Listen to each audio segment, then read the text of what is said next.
You're listening to a special US election edition of The Briefing, first broadcast on the 29th of October 2024 on Monocle Radio.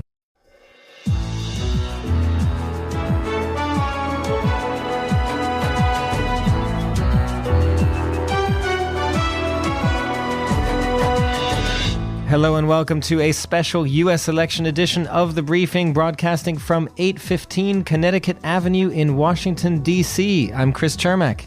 Coming up on today's program. Make the margin of victory so big that you know what can't happen. 1 week from Election Day, we look at the efforts to sow distrust in the electoral process and ask how American democracy is holding up.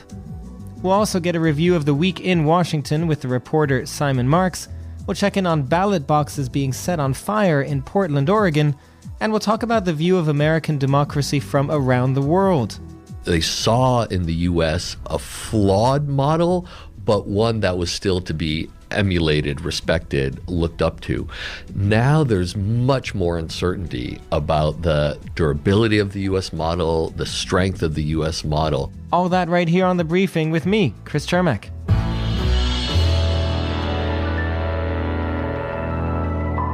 This is The Briefing, and it is 1 week until an election that has been years in the making. And for a final Week in Washington review, I am joined right here in the U.S. Capitol by the reporter Simon Marks. We are speaking at your studios, offices, a few blocks from the White House. This is where we are going to be, also Monocle Radio, broadcasting live next week. Can we believe it's this close? No, I mean, I have to say there is a certain degree of relief that it's almost over. But in terms of the outcome of it, I've been here a long while. This is my 8th presidential election. And we always say, don't we, that it's the most important election of our lifetimes. And invariably that it's neck and neck in the final week. Certainly over the last 3 cycles, that's been the pattern. But genuinely, this one is probably the most important election of our lifetimes. And it is absolutely tight as it could possibly be. Anybody in this town or anywhere else who tells you they know how this thing is going to end is not being truthful with you, because any outcome is possible here. I can envisage an outcome in which Kamala Harris wins this election in a landslide. I can envisage an outcome in which Donald Trump wins this election in a landslide. I can envisage an outcome where we wake up the morning after the night before and we still do not know who has won because it is so close and we're waiting for postal votes to be counted in one part of Pennsylvania, or there's an outcome in the backwaters of Michigan that we're all waiting on the edge of our seats to find out. I mean, I think genuinely, absolutely anything could happen.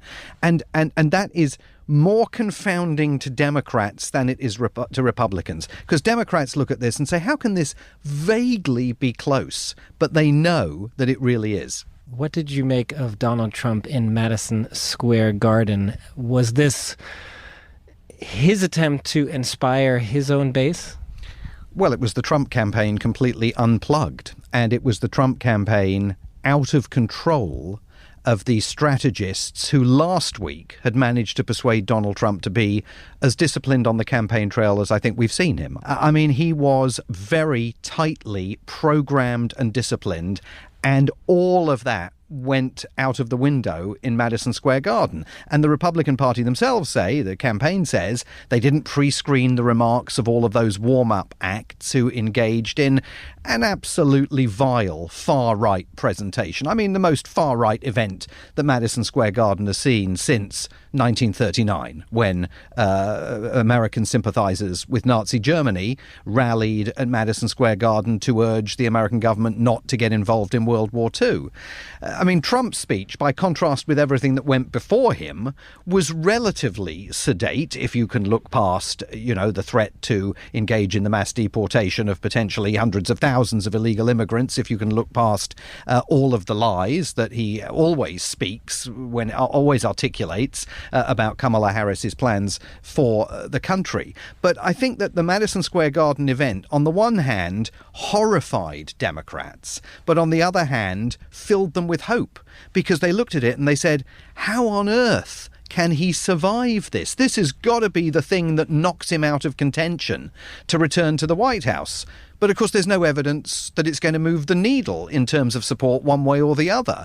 And it sort of underscores the fact that in the growing confidence that Republicans exude about the outcome of this election, it's really the Democrats that have got the jitters, because they can't quite understand how, given what took place at Madison Square Garden and given what's taken place on the campaign trail for the last many months, how Trump can even be close to getting his hands back on the keys to the Oval Office. Well, exactly as you say, Simon, we've heard this from Democrats a lot, this how on earth kind of dialogue, I guess, at this point. And when it comes to now Kamala Harris, though, at the same time, is it fair to say that she is struggling a little bit more than he is for the enthusiasm, for the inspiration in these final weeks of the campaign? Yeah, no, I agree with you entirely. I mean, you know, to be fair to Donald Trump, he filled Madison Square Garden to the rafters, and lots of people thought that was not going to be the case. It was an extraordinary display of strength, and Kamala Harris is going to want to match that today with this appearance at the Ellipse, where she's going to make what we are told will be her closing arguments in the campaign.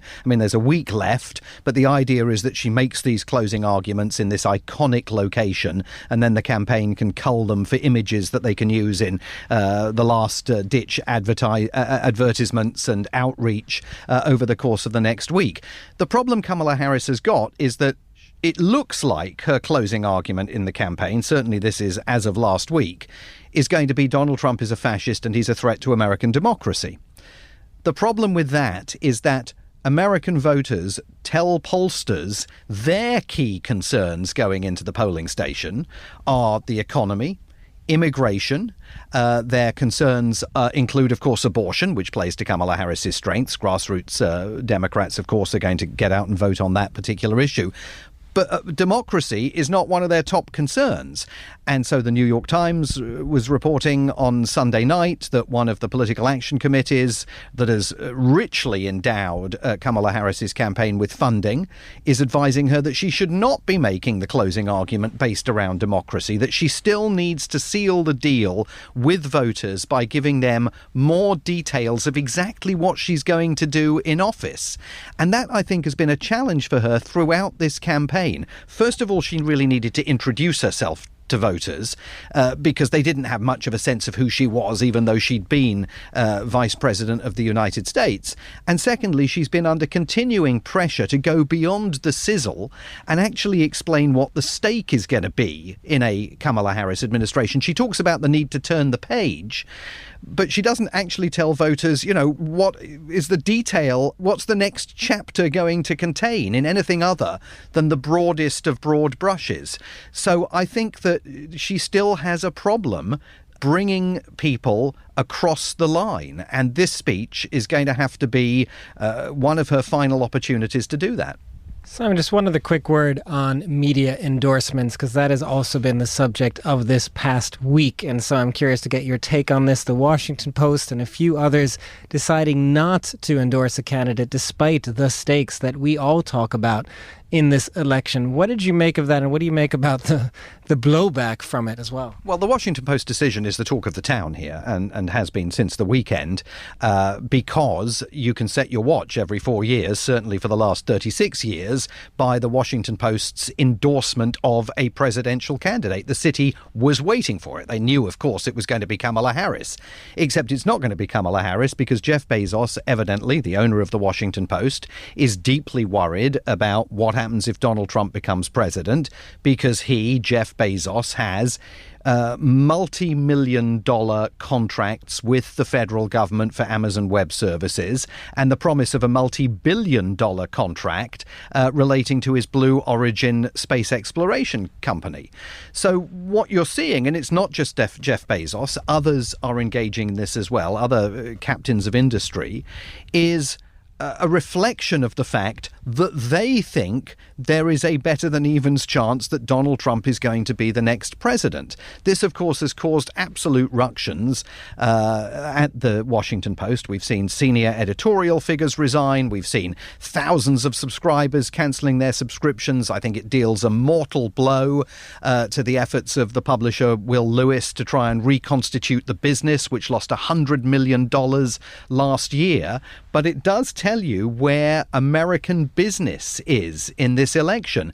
They think Trump might win it, and those that have substantial contracts and business interests with the federal government or a need to curry favour from the federal government are very nervous and very anxious not to do anything that is going to incur possibly the next president's wrath. Will this be the October surprise, or will there be others in the final 7 days of campaigning? Thank you very much, Simon. That was the Washington reporter, Simon Marks. Now here's Anita Riotta with the day's other news headlines. Thanks, Chris. Georgia's Central Election Commission has begun a recount of ballots from 5 randomly selected polling stations in each voting district. Opposition parties have denounced the weekend's parliamentary election as rigged, and pro-Western opposition parties have refused to recognize the result of Saturday's vote. The Pentagon says that North Korea has sent 10,000 troops to Russia to train and fight in the Ukraine war within the next several weeks. South Korea's National Intelligence Service is watching for the possibility of North Korean personnel, including high-ranking military officials, moving to the front lines. Jay Fei, the 81-year-old master behind Bangkok's famous Michelin-starred street food stall, will retire and close her shop near Phra Tu Phi in 2025. Jay Fei's restaurant, famous for its legendary crab omelet, is a street food establishment that has maintained its 1 Michelin star for 7 consecutive years. That's today's headlines. Back to you, Chris. Thanks very much, Anita. Now, the focus of this edition of The Briefing is on U.S. democracy and election integrity, and we're going to start by asking that simple question. Are American elections truly free and fair? Here's a look at some of the realities for election workers and officials on the ground in the United States. I am a resident of North Carolina, and we conduct our elections here primarily in person, either early or on election day, and I will be participating as a poll worker at my local precinct, helping folks to check in, to receive a ballot, and then to scan their ballot or drop their ballot into our scanning machines to be counted at the end of the day, and provide everyone's favorite part, a I voted sticker they can wear for the rest of the day.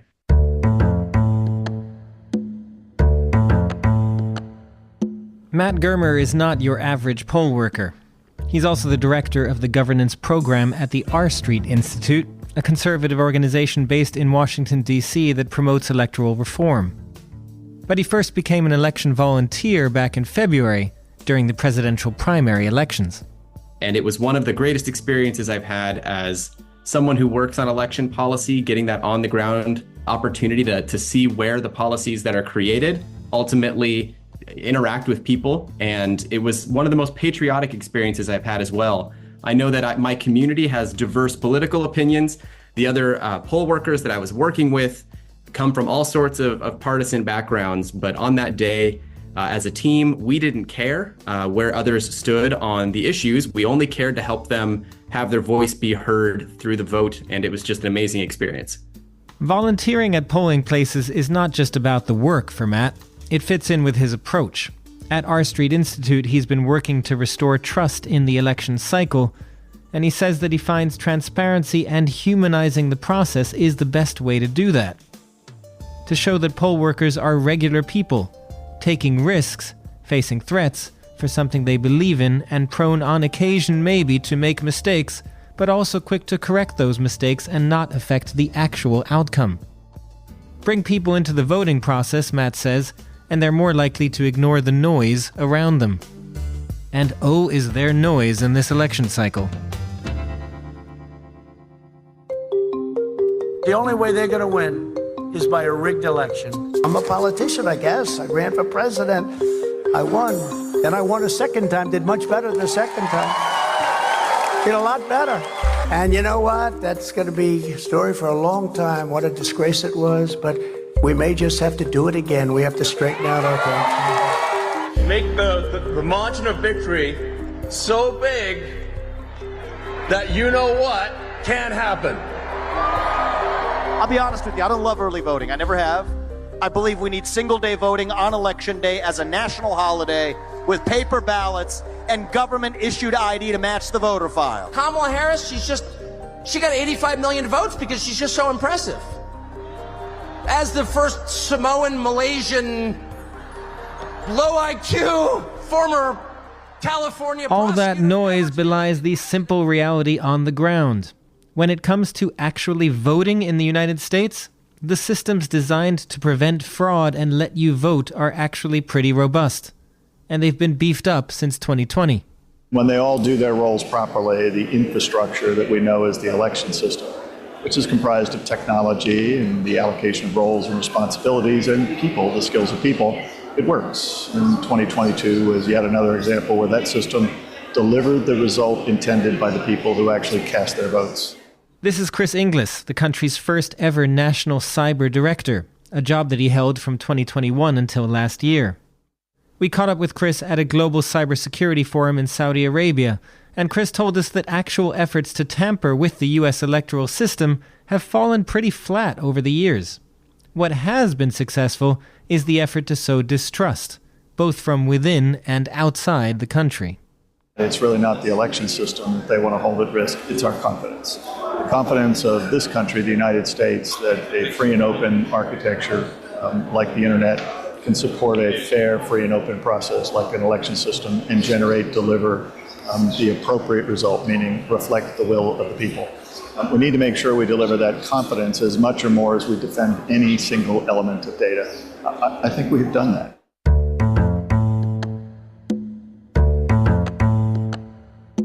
It's not just that our electoral system is secure when you speak to people in the field, it's also access. There's been a lot of rhetoric around voting rights in recent years, but it has to be said that even that noise can be a little overblown sometimes. If you take a broader view, it has gotten much easier to vote in this country than it has in a long time. That generally we are trending towards progress in many ways by making it easier to vote and to register to vote online, in person, voting early, and the like. This is Emily Rong Zhang, an assistant professor at UC Berkeley School of Law and a former attorney herself. And while access has improved, that doesn't mean things are perfect. Emily works on enfranchising minorities and says there are various restrictions in place that still make it harder for those with fewer means to vote.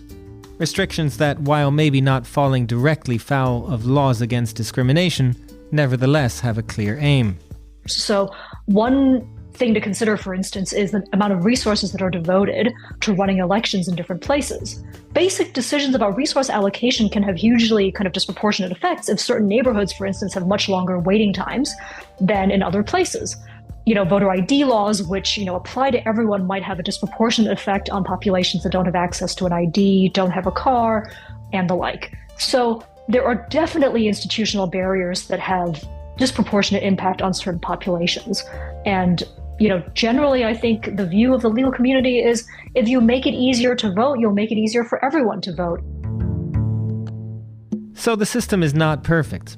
But despite all the rhetoric about election fraud and irregularities from on high, the work being done at the ground level, within states and the federal government, is actually pretty effective at keeping our elections running smoothly. The one problem is that noise, which is having a serious impact in sowing distrust, whatever the reality on the ground may be. Here's Matt Germer of the R Street Institute again.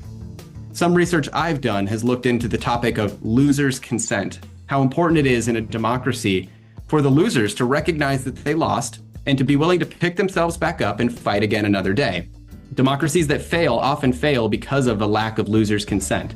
Winners have all of the incentives to claim victory, but for a democracy to function, it requires the losers to acknowledge defeat. And that's something we've really struggled with here in the last number of years in the US.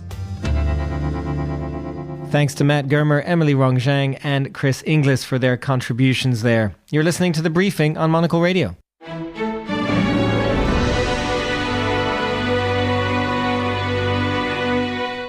You are listening to The Briefing, and now, with early voting well underway in the United States, we already have some examples of the darker side of voter intimidation and election challenges. And for one very recent example, I'm joined now by Monocle's Seattle correspondent, Gregory Scruggs. Greg, tell us about what we know right now about what happened in Oregon and in Washington State yesterday. Yes, in the wee hours of Monday morning, fires were reported at two ballot drop boxes, one each in Portland, Oregon, and Vancouver, Washington, which are a short distance from each other. Local law enforcement reports that an incendiary device of some kind was placed in both of these ballot drop boxes. Somebody did report a fire to 911 relatively quickly, and emergency responders got on the scene to extinguish the fire. There is a suspect. A vehicle was identified in camera footage. It appears to be the same vehicle, having conducted both arson attacks about an hour apart. And the location of these attacks on the infrastructure of the voting process in Washington, Oregon, are noteworthy because both locations are in key battleground congressional districts. So the outcome of the presidential election, pretty much a foregone conclusion in Washington State and Oregon. But remember, there are many races on the ballot next week, and both of these states have toss-up congressional races, and there are only 25 toss-up races nationwide that will likely determine the control of the House of Representatives. So in the case of Vancouver, Washington, there's an incumbent Democrat, Marie Gluesenkamp-Perez, in a tight race against her challenger for the second race running, Joe Kent.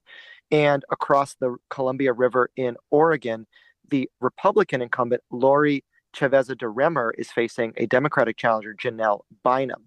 And the hypothesis is that the locations where these ballot drop boxes are in urban settings that tend to lean Democratic. So the ballots that might have been spoiled by these arson attacks would perhaps hurt the electoral prospects of the incumbent Democrat on the Washington side and the Democratic challenger on the Republican side.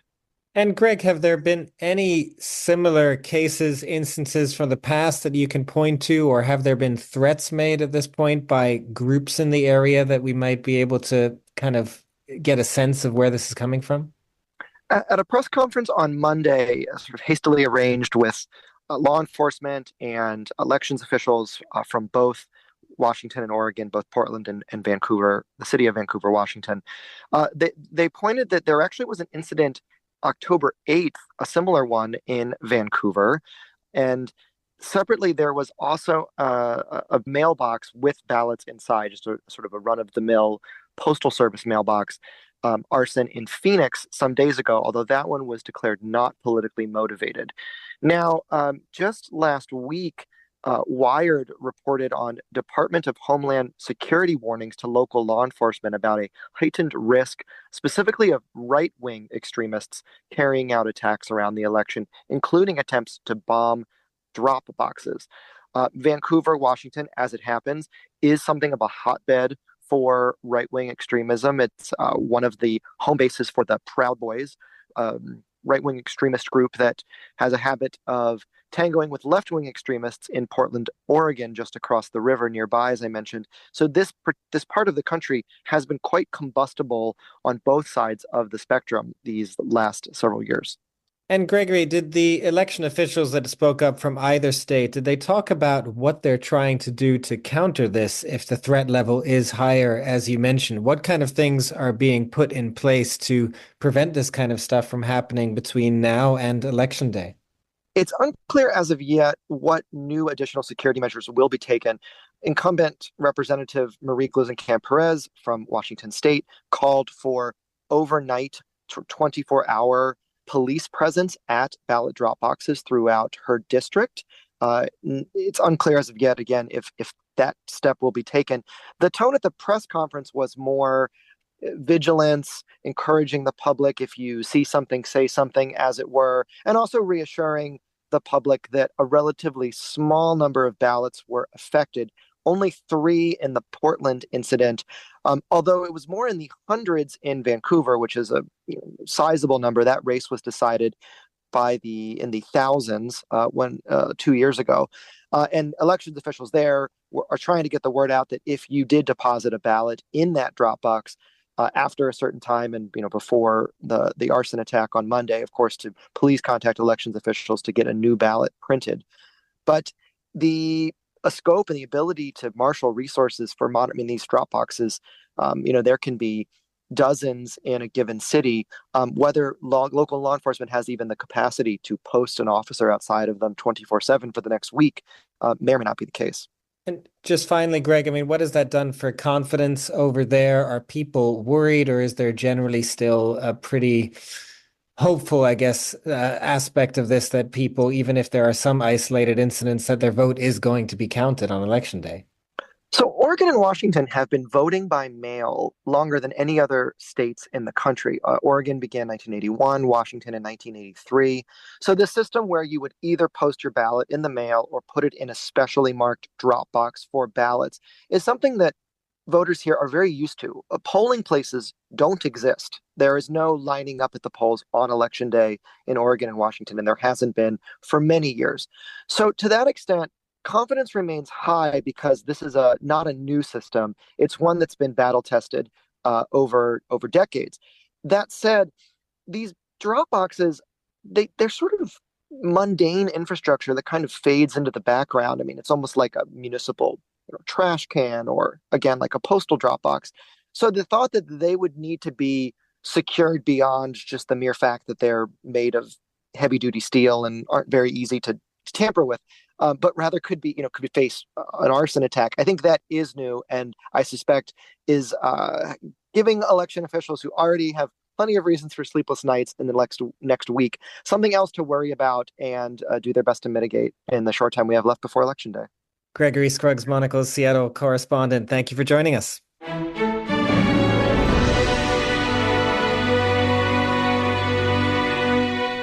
You're back with the briefing on Monocle Radio. I'm Chris Chermak.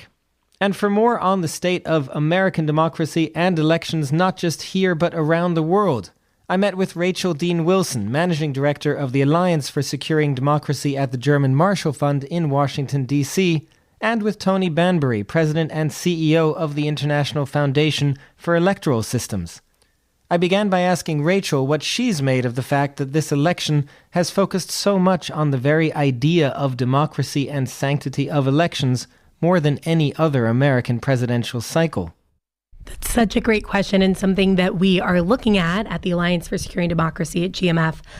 So I'm going to take you back to the midterm elections in 2022, when we were looking at candidates and how they were talking about the issue of threats to democracy.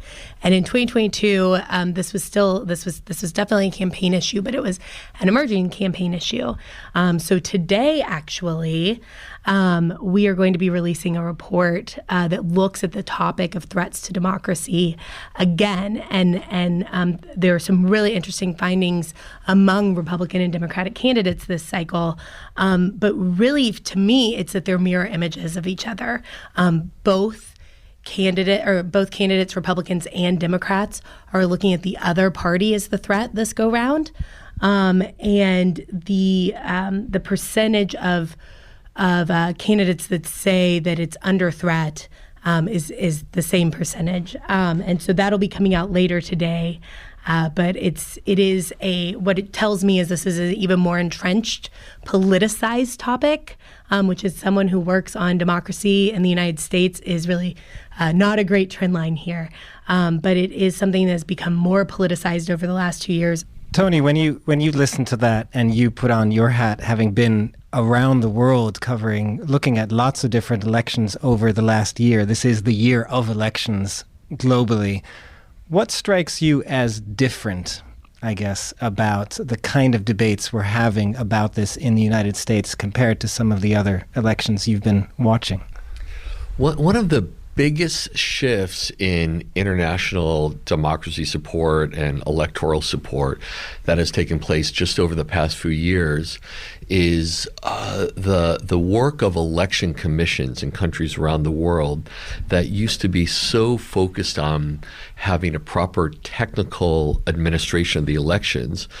Now they've had to embrace a new and even higher priority, which is building trust in the integrity of the elections, trust of the electorate, building and sustaining that trust. And we see very often now in countries around the world, and we see it in the U.S., doubts about the integrity of the elections, attacks against those who are administering the elections. Rachel, I mean, here, absolutely, this issue of trust is the central issue. How do you feel like that has evolved, I guess, from 2020? We were kind of surprised at that point maybe that trust would be an issue. Now it's almost just a given, as you were talking about, that there is this partisanship and for different reasons for either side, as you mentioned, but trust really is key right now. Absolutely key. And that was so well put, and kind of the impact of when trust gets degraded over time. I would say the way it has evolved in the United States, we were taken off guard in 2020. I think since then, yes, it has become our adversaries at home, our foreign adversaries, and then bad actors at home are more, better able to jump on divisive issues to sow doubt in the process. But what I will also say is different is that we have communities that are not surprised when people are pushing false narratives. So in Erie, Pennsylvania, there was a kind of organizer, if you will, that started raising doubt about voters that were registered, and saying that 50 some odd people were registered at this church and no one lived there. And these Benedictine nuns in Erie, Pennsylvania have pushed back so hard on this. And they've been doing interviews with every major news outlet. And it seems like these are small acts, but these are our communities and like real Americans fighting back against bad information. And it is a bright spot in this election cycle. Tony, I guess to jump off of that point as well, I do wonder if that's something we see around the world. Or is there something different about the U.S. when it comes to the fact that this trust is kind of seeping all the way down? Is that different here than other parts of the world? The issue of trust and the impact of mis and disinformation is a huge commonality. One way or the other, it's having an enormous impact on electoral processes, campaigning. They're skeptical about whatever they're seeing online. And so when an election is taking place, campaigning is taking place in countries around the world, people are maybe not so susceptible to being fooled by misinformation coming out of some campaign, but they are not necessarily willing to believe what should be trusted sources of information, like election administrators or legitimate government offices. And that presents a huge challenge to those responsible for conducting elections when they're trying to convince people that the elections are going to be trustworthy and legitimate, and people should turn out as expected. If people don't trust the system, if they don't trust those responsible for the elections, they're going to either not turn out or not accept the results, neither of which are good outcomes for democracy. At a point where, the U.S., the image of the U.S. abroad of its democracy was something that has been propagated around the world. Are people abroad surprised by that, or do they just kind of say, welcome to the party, we've been dealing with this for a long time in our own struggles for democracy? People around the world are really shaken by what they've seen in the U.S., certainly from 2020 and January 6th. It shocked Americans. It shocked people around the world who had an image of the U.S. not as some perfect democracy. I think these are smart people. They're realistic. So they saw in the U.S. a flawed model, but one that was still to be emulated, respected, looked up to. Now there's much more uncertainty about the durability of the U.S. model, the strength of the U.S. model, whether it's institutions or processes or norms, all of which have come under a little bit of attack and have wobbled a bit. And when there's a wobble in the U.S. democracy, it's a wobble that's felt around the world. Rachel, to you on that last one, what's your sense? How far have we wobbled here in the United States? Will we be able to recover from the wobbles of the last few years? I am an optimist by nature. And I think this is an opportunity. I gave some examples earlier of people that are saying, no, this is not how it's going to go down in my community. And I think that if we are able to solve this problem of trust and distrust in U.S. democracy, a couple things need to happen. But the first and most important is that the solution has to start on the local community level. It is not going to be a federal policy that we devise that is perfect and solves this problem. It's going to come, from the grassroots up, where people are building those connections, one relationship at a time and building back trust. So that's kind of the first thing that we absolutely need to do. And then I think we have to look at our incentive structure. I mean, this is looking beyond the campaign and these election results, but we have to look at the incentive structure in our politics. And it is out of whack at this stage where politicians are being rewarded for more divisive content, for being more outrageous. They are able to raise more money. They are able to win their primaries in super safe districts, sometimes thanks to gerrymandering. Tony, final thought on that. Will we trust the election results on November 5th?